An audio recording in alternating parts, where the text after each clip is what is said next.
This video was made possible by The Great Courses Plus. Click the link in the description to get your free trial. Emotion. It's sometimes referred to as the spirit or the breath of life. It prescribes our action and colors our world. The one who can master the emotions can master actions, and the one who masters actions is the master of all future realities. Today we look at the stories of two different men, two different worldviews, two different goals, and ultimately, two different paths.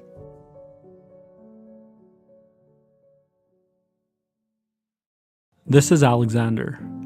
He believes that there are two kinds of people in the world, the conquerors and the conquered. If you want to be great, you have to become a conqueror. It's a dog-eat-dog world, and only the fit survive. You have to determine who will conquer with you and whom you must conquer. Alexander read a lot as a kid.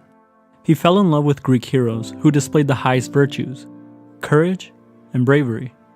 They were leaders, not followers. He didn't have much as a kid and had to work hard for everything that he had.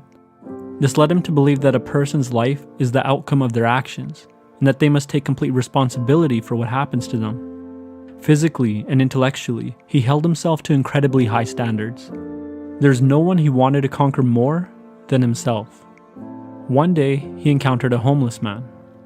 The man asked him for some change. Alexander knew what he was seeing. A conquered man. How could this man let himself be conquered so badly? How many mistakes must he have made to end up in this position? Why doesn't he take steps to dig himself out of this hole? Instead, he's taking the lazy way out. He's trying to take from those who worked hard for what they have. Those who make good decisions should not be punished by those who make bad decisions. Alexander knew that if the man wanted to eat, he needed to learn how to get fish and not have fish given to him. He became enraged by the man's weakness. This man won't get a penny from me, he thought to himself. That would only enable his destructive behaviors and poor attitude towards life. By suffering, he'll learn or he'll die. That's the way the world works. This is Joseph. He believes that there are two kinds of people in the world. Those who can help and those who need to be helped. His father taught him that the highest good is to serve those who have nothing and to lift them up. Life is difficult and those who have should serve those who have not. Joseph read a lot as a kid. He fell in love with very spiritual leaders who loved all and lived to serve. He grew up quite well off and always felt indebted to those who didn't. He felt lucky to have everything that he did. One day, he encountered a homeless man. The man asked him for some change. Joseph knew what he was seeing. A completely underserved man. This man had been abandoned by society. Joseph felt like weeping. Imagine how much we have failed as a society to let someone get to this point, he thought to himself. Life is so difficult and full of suffering and based on luck that any one of us could end up in his position. He grabbed some money from his pocket and handed it to the man. And with that, both stories end here. Both men had unique worldviews shaped by their past experiences. They both perceived the same man in a different light. Where one saw a weak man, the other saw a forsaken man.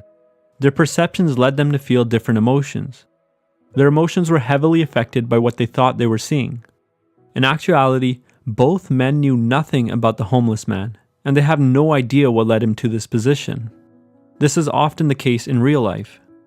From a young age, both men were surrounded by an invisible structure, referred to as culture or environment.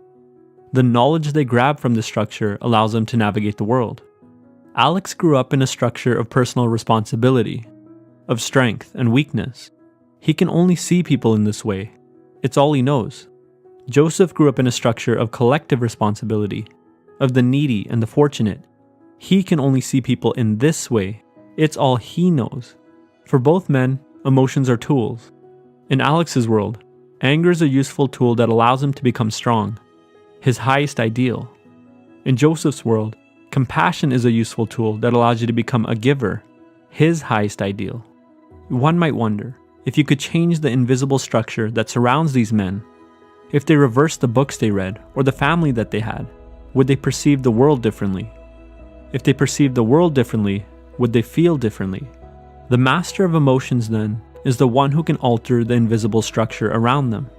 This allows them to gather a diverse set of concepts, which allows them to see the same scenario in different ways. They would be neither Alexander nor Joseph. They would be both. They could become either one depending on the circumstances. Take a look at this image. What shapes do you see? You'd probably say a bunch of 3/4 circles and a square. Technically, there's actually no square there. It's simply a byproduct of how the 3/4 circles are arranged. But that doesn't change the fact that you'll always see it there because you're familiar with the concept of a square. If you never learned what a square was, you never see it there in the image. There's a layer of meaning hidden in the negative space. Emotional mastery is about perceiving multiple layers of meaning in the negative space of life. It's about seeing all of the potential realities that could exist. It's about looking at a homeless man and seeing that his position could be a byproduct of his personal decisions, or it could be the byproduct of a cultural failure. What I'm not saying is that these men can think different thoughts and change their emotions in the moment, but they can experience a different worldview now so they see differently in the future. They can find new ways of seeing or interacting with old things, and all they need to do is listen. Listen to the world in its many forms. Had they listened to one another's perspectives or asked the homeless man for his perspective, they might have seen the whole situation in a new light. As we conclude, let's return to this image. You probably think that there's nothing more to this image than the 3/4 circles and the square.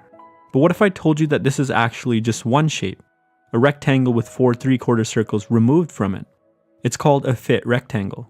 Just by listening, you now have a new way of perceiving these patterns which was invisible to you before.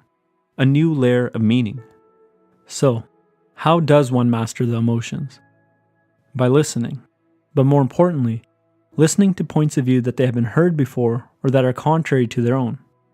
To feel differently, they have to see differently. To see differently, they have to gain knowledge that they don't have. And to gain knowledge that they don't have, they have to experience new things. I think Joseph Campbell said it best. The very cave you are afraid to enter turns out to be the source of what you are looking for. This video is based on my best understanding of Dr. Lisa Feldman Barrett's theory of constructed emotion, which I talked about in another video. I put a link to that one in the description. Hey guys, one of the most important aspects of your educational journey is making sure that you have a diverse range of high quality teachers.